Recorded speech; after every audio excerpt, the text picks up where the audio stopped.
Hello friends, U കെയിലെ visa നിയമങ്ങളിലെ കാതലായിട്ടുള്ള മാറ്റങ്ങളാണ് 2025 April മാസം മുതൽ നടപ്പിലാക്കാനായിട്ട് പോകുന്നത്. യു കെയിലേക്ക് ഇനി ഇപ്പോൾ ഏതെങ്കിലും ഒരു വിസയൊക്കെ കിട്ടി യു കെയിലേക്ക് വരാനിരിക്കുന്ന ഒരാളാണെങ്കിലും അല്ലെങ്കിൽ യു കെയിൽ ഇപ്പോഴ് ജോലി ചെയ്തുകൊണ്ടിരിക്കുന്ന ഒരു ആള് ആണ് എന്നുണ്ടെങ്കിലും നിങ്ങളുടെ വിസ ഫീസുകൾ, അതായത് A to Z വിസ ഫീസുകൾ എല്ലാം തന്നെ ഏപ്രിൽ 9 മുതൽ വർദ്ധിക്കാനായിട്ട് പോകുന്നു. നമുക്ക് വിശദമായിട്ട് നോക്കാം ഏതൊക്കെ വിസകൾക്കാണ് ഇനിയിപ്പോഴ് വിസ ഫീസുകൾ ഇൻക്രീസ് ചെയ്യുന്നത്. നമുക്ക് വിശദമായിട്ട് ഞാൻ ഈ ഒരു വീഡിയോയ്ക്ക് പറയാം. ഏപ്രിൽ 1 മുതൽ നടപ്പിലാക്കാൻ പോകുന്ന ഏറ്റവും പ്രധാനപ്പെട്ട ഒരു പരിഷ്കാരം എന്ന് പറയുന്നത് കഴിഞ്ഞ ജൂലൈ 2022 മുതൽ ഈ ഒരു ഡിസംബർ 2024 വരെ ഏകദേശം ഒരു 470 കെയർ കമ്പനികൾ, അതായത് ഈ ഒരു ഹെൽത്ത് കെയർ അസിസ്റ്റൻ്റൊക്കെ ജോലി നൽകിക്കൊണ്ടിരുന്ന ഈ ഇതേപോലെയുള്ള കെയർ സെക്ടറുകളിലെ 470ഓളം കമ്പനികൾ യു കെ ഗവൺമെന്റ് അതിന്റെ ലൈസൻസ് റദ്ദാക്കിയിട്ടുണ്ട്. കെയർ വർക്കേഴ്സിന് അവരുടെ കമ്പനികളുടെ ലൈസൻസ് നഷ്ടപ്പെട്ടതുകൊണ്ട് ജോലി കിട്ടാതെ ഇരിക്കുന്ന ധാരാളം ആൾക്കാരുണ്ട്. ഇനി ഇവിടെ ജൂലൈ 1, 2025 മുതൽ കുറച്ചു കാലത്തേക്കെങ്കിലും അവര് ഇന്റർനാഷണലി ഈ ഒരു കെയർ വർക്കേഴ്സിനെ റിക്രൂട്ട് ചെയ്യുന്ന യു കെ ഗവൺമെന്റ് നിർത്തലായിക്കൊണ്ട് യു കെയിൽ ഇപ്പോഴേ ഇതേപോലെ ഏകദേശം ഒരു 40,000 ആൾക്കാർക്ക് കമ്പനികളുടെ ലൈസൻസ് റദ്ദാക്കിയത് മൂലം വിസ നഷ്ടപ്പെട്ടുണ്ട്. അവരെ റിക്രൂട്ട് ചെയ്യാനായിട്ടാണ് ഇനിയിപ്പോഴേ ഗവൺമെന്റ് പോകുന്നത്. ഒരു കാര്യം നോക്കിക്കഴിഞ്ഞാൽ അത് നമുക്ക് വളരെയധികം സന്തോഷം തരുന്നൊരു കാര്യമാണ്. അതായത് യു കെയിൽ എത്തിയതിനു ശേഷം പലരും 10 മുതൽ 20 ലക്ഷം രൂപയൊക്കെ കൊടുത്തിട്ടാണ്, അല്ലെങ്കിൽ 10,000 മുതൽ 20,000 പൗണ്ട് ഓരോ കമ്പനികൾക്കും കൊടുത്തിട്ടാണ് യു കെയിലെ കെയർ ഹോമുകളിൽ ഇങ്ങനെയുള്ള ജോലികൾക്ക് വന്ന് ഇവിടെ വന്നതിന് ശേഷം ഒരു 2-3 മാസം കഴിയുമ്പോൾ ആ കമ്പനികളുടെ ലൈസൻസ്, കാരണം ആ കമ്പനികളെല്ലാം തന്നെ ഉടായ്പ കമ്പനികൾ ഇതേപോലെ പൈസ ഉണ്ടാക്കുന്നതിന് വേണ്ടിയിട്ട് വേക്കൻസികളോ അല്ലെങ്കിൽ കമ്പനികൾ ഇല്ലാത്തവിടത്തൊക്കെ എങ്ങനെയെങ്കിലുമൊക്കെ CS ഒക്കെ ഉണ്ടാക്കിയിട്ട് ആൾക്കാരെ കൊണ്ടുവന്നിട്ടുള്ള കമ്പനികളാണ്. അങ്ങനെയുള്ള കമ്പനികളുടെ എല്ലാ ലൈസൻസും ഹോം ഓഫീസ് റദ്ദാക്കി അങ്ങനെ ഇവിടെ വന്ന് പറ്റിക്കപ്പെട്ട ആൾക്കാർക്കാണ് ഇനി ഇപ്പോഴ് യു കെ ഗവൺമെന്റ് ജോലി കൊടുക്കുന്നത്. അവർക്ക് ഫസ്റ്റ് പ്രയോറിറ്റി, അവരെ കിട്ടിയില്ല എങ്കിൽ മാത്രമേ ഇന്റർനാഷണലി റിക്രൂട്ട് ചെയ്യാൻ പാടുള്ളൂ എന്നൊരു നിയമം ഇപ്പോഴും വരുന്നുണ്ട്.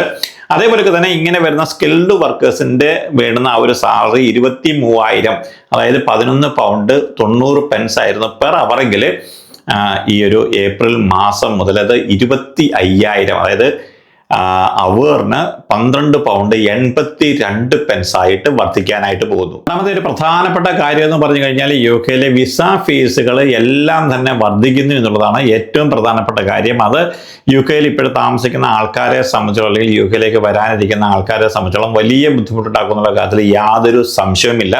കാരണം നമുക്ക് എന്തെങ്കിലുമൊക്കെ ഒരു സാലറിയിൽ ഒരു ഇൻക്രിമെന്റ് കിട്ടിക്കഴിഞ്ഞാൽ അത് മറ്റൊരു ഭാഗത്തുകൂടി അവർ കൊണ്ടുപോകുന്നുള്ള കാര്യത്തിൽ യാതൊരു സംശയമില്ല. യു കെയിൽ ഇപ്പോൾ ജീവിക്കുന്ന ആൾക്കാരെ സംബന്ധിച്ചോളം അവർക്ക് എല്ലാവർക്കും അറിയാവുന്നതാണ്.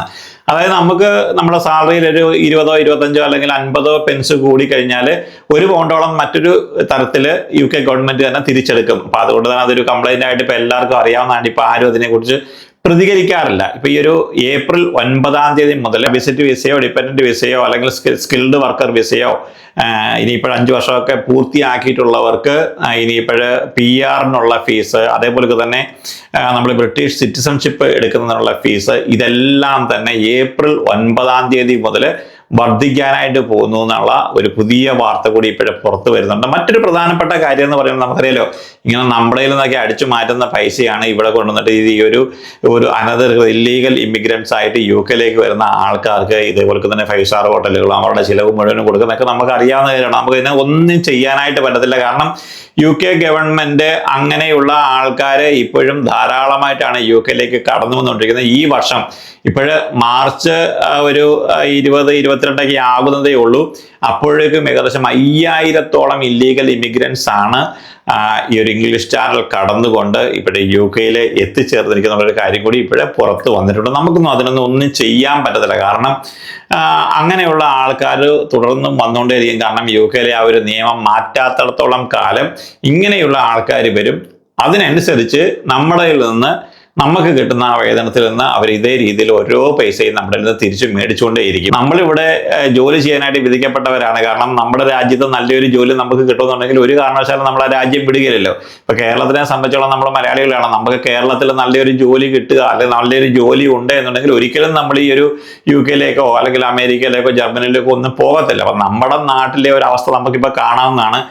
കേവലം ഒരു 700 രൂപയ്ക്ക് വേണ്ടി ഇപ്പോഴ് സമരം നടത്തുന്ന ആശാവർക്കർമാരുടെ ആ ഒരു കഷ്ടതയും ദുരിതമൊക്കെ നമ്മൾ കാണുമ്പോൾ നമ്മൾ ഇതൊക്കെ എന്ന് പറഞ്ഞാൽ ഒന്നുമില്ല എന്നൊക്കെ നമ്മൾ വിചാരിക്കേണ്ട കാര്യമാണ്. കാരണം ഇവിടെ ഒന്നും അല്ലെങ്കിലും ഒരു മണിക്കൂറിന് നമ്മൾ ജോലി ചെയ്ത് കഴിഞ്ഞാൽ നമുക്ക് ഏകദേശം ഒരു 12 പൗണ്ട് ചിൽവാനം പൗണ്ട് ഇപ്പോൾ നമുക്ക് കിട്ടുന്നുണ്ട്. ഏതാണെന്ന് പറഞ്ഞു കഴിഞ്ഞാൽ ഇനിയിപ്പോഴേ വിവിധ വിസകളിൽ നമ്മൾ റിന്യൂ ഒക്കെ ചെയ്യാനായിട്ട് പോകുമ്പോൾ 8.5 പൗണ്ട് മുതൽ ഏകദേശം 286 പൗണ്ട് വരെയാണ് വിവിധ വിസകളിൽ ഇപ്പോഴ് അവർ ആ ഫീസ് ഇൻക്രീസ് ചെയ്യാനായിട്ട് പോകുന്നത്. സ്കിൽഡ് വർക്കർ വിസയ്ക്ക്, അതായത് UK വെളിയിലുള്ള, അതായത് ഇന്ത്യയിൽ നിന്ന് നമ്മളിപ്പോഴൊരു സ്കിൽഡ് വർക്കർ വിസ അപ്ലൈ ചെയ്യുകയാണെന്നുണ്ടെങ്കിൽ 719 പൗണ്ടായിരുന്നു നേരത്തെ ഉണ്ടായിരുന്നത്. അത് ഏകദേശം 769 പൗണ്ടായിട്ടാണ് വർദ്ധിക്കാനായിട്ട് പോകുന്നത്. അത് കേവലം 3 വർഷത്തേക്കുള്ള ആ ഒരു വിസയാണ്. ഇനിയിപ്പോൾ 5 വർഷത്തെ വിസയാണ് നിങ്ങൾക്ക് ലഭിക്കുന്നതെങ്കിൽ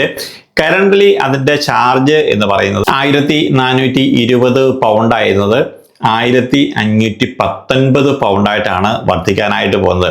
ഇനിയിപ്പോൾ നമ്മൾ UK ഉള്ളിൽ നിന്നുകൊണ്ടാണ്, അതായത് നിങ്ങളിപ്പോൾ ഇവിടെ ജോലി ചെയ്തുകൊണ്ടിരിക്കുന്ന ഒരാളാണ്, നിങ്ങൾക്ക് 3 വർഷത്തെ വർക്ക് പെർമിറ്റ് കിട്ടിയ ഒരാളാണ്, ആ 3 വർഷത്തെ വർക്ക് പെർമിറ്റ് തീർന്നു, അതിനുശേഷം നമ്മൾ റിന്യൂ ചെയ്യാനായിട്ട് പോകുന്ന ഒരാളാണെന്നുണ്ടെങ്കിൽ അതിൽ കുറച്ചുകൂടി നമുക്ക് പണി തരുന്നുണ്ട്. കാരണം UK പുറത്തുള്ള ഒരാളെക്കാൾ കൂടുതലാണ് UK ഉള്ളിൽ നിന്നുകൊണ്ട് നമ്മളൊരു വിസ റിന്യൂ ചെയ്യുമ്പോൾ അവർ ഈടാക്കുന്ന ചാർജ്. UK ഉള്ളിൽ നിന്നുകൊണ്ടാണ് ഇപ്പം നിങ്ങളുടെ വിസ 3 വർഷത്തെ റിന്യൂ ചെയ്യാൻ പോകുന്നതെങ്കിൽ നേരത്തെ ഉണ്ടായിരുന്ന 827 പൗണ്ടായിരുന്നെങ്കിൽ ഇനി മുതൽ 885 പൗണ്ടായിട്ടാണ് വർദ്ധിക്കുന്നത്. ഇനിയിപ്പോൾ 5 വർഷത്തെ വർക്ക് പെർമിറ്റ് ആണ് നിങ്ങൾ റിന്യൂ ചെയ്യുന്നതെങ്കിൽ അതിൻ്റെ നേരത്തെയുള്ള ചാർജ് എന്ന് പറഞ്ഞു കഴിഞ്ഞാൽ 1636 പൗണ്ടായിരുന്നു. അത് 1751 പൗണ്ടായിട്ടാണ് വർദ്ധിക്കാനായിട്ട് പോകുന്നത്. നമ്മളെ സംബന്ധിച്ചിടത്തോളം നമ്മളെ വലിയ രീതിയിലൊന്നും ബാധിക്കത്തില്ല. കാരണം നിങ്ങൾ ഓൾറെഡി ഇപ്പോഴേ 3 വർഷത്തേക്കാണ് നിങ്ങൾക്ക് വർക്ക് പെർമിറ്റ് കിട്ടിയെങ്കിൽ നിങ്ങൾക്ക് 2 വർഷത്തെ കൂടി നിങ്ങൾക്ക് എക്സ്റ്റെൻഡ് ചെയ്താൽ മതി. കാരണം നിങ്ങൾ 5 വർഷം നിങ്ങളൊരു വർക്ക് പെർമിറ്റിൽ നിന്ന് കഴിഞ്ഞാൽ 5 വർഷം കംപ്ലീറ്റ് ചെയ്ത് കഴിഞ്ഞാൽ നിങ്ങൾക്ക് PR വേണ്ടി അപ്ലൈ ചെയ്യാം. അപ്പോൾ അതുകൊണ്ട് നമുക്ക്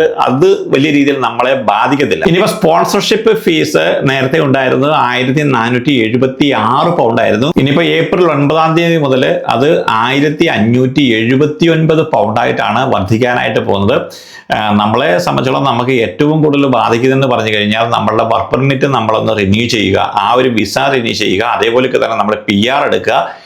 6 വർഷം കഴിയുമ്പോൾ നമ്മൾ ബ്രിട്ടീഷ് സിറ്റിസൺഷിപ്പ് എടുക്കുക എന്നുള്ളതാണ്. നമുക്ക് എല്ലാവർക്കും അറിയാം ഇപ്പോഴൊരു ഒരു PR എടുക്കുക എന്ന് പറഞ്ഞാൽ വലിയൊരു ബാല്യകാലമലയാണ്. കാരണം വലിയൊരു ഫീസാണ് PR-ന്റെ മണ്ടയിൽ ഇപ്പോഴും ഓൾറെഡി ഉള്ളത്. അത് വീണ്ടും ഇപ്പോഴവർ ഇൻക്രീസ് ചെയ്തിരിക്കുന്നു എന്നുള്ളത് നമ്മളെയൊക്കെ വലിയ രീതിയിൽ ബാധിക്കാൻ പോകുന്ന ഒരു കാര്യം തന്നെയാണെന്നുള്ള കാര്യത്തിൽ യാതൊരു സംശയവുമില്ല. PR-ന്റെ നിലവിലുള്ള ഫീസ് നമുക്ക് എല്ലാവർക്കും അറിയാവുന്നതാണ്. കാരണം നിങ്ങൾ PR-ഒക്കെ എടുക്കാൻ പോയിട്ടുണ്ടെന്നുണ്ടെങ്കിൽ നിങ്ങൾ ഏകദേശം 2885 പൗണ്ടോളമാണ് ഒരാൾക്ക് ഒരു PR-ന് വേണ്ടി ത്തോണ്ടിരുന്നെങ്കിൽ ഇനിയിപ്പോഴേ ഏപ്രിൽ 9 ശേഷമാണ് നിങ്ങൾ PR-ന് വേണ്ടി അപ്ലൈ ചെയ്തെങ്കിൽ നിങ്ങൾ 3029 പൗണ്ടായിരിക്കും ഒരാൾക്ക് ഒരു പെർമനന്റ് റെസിഡൻസി ലഭിക്കുന്നതിന് വേണ്ടി നിങ്ങൾ ഫീസ് കെട്ടേണ്ടതായിട്ട് വരുന്നത്. അതേപോലെ തന്നെ നിങ്ങൾ PR-ഒക്കെ കിട്ടി 1 വർഷം കഴിഞ്ഞിട്ടുള്ള ഒരാളാണ്, നിങ്ങളിപ്പോൾ ബ്രിട്ടീഷ് സിറ്റിസൺഷിപ്പിന് വേണ്ടി അപ്ലൈ ചെയ്യാൻ പോകുന്ന ഒരാളാണെന്നുണ്ടെങ്കിൽ ഇത്രയും നാൾ 1500 പൗണ്ടായിരുന്നത് ഇപ്പോൾ ഏപ്രിൽ 9 മുതൽ അത് 1605 പൗണ്ടായിട്ട് ഏകദേശം 105 പൗണ്ടിന്റെ വർധനമാണ് ഇനി ഉണ്ടാകാനായിട്ട് പോകുന്നത്. നമുക്കിതിൽ ഏറ്റവും ഒരു ഗുണമുണ്ടായിരിക്കുന്ന ഒരു കാര്യം എന്ന് പറഞ്ഞു കഴിഞ്ഞാൽ പ്രീമിയം സർവീസുകൾ, അതായത് നമ്മൾ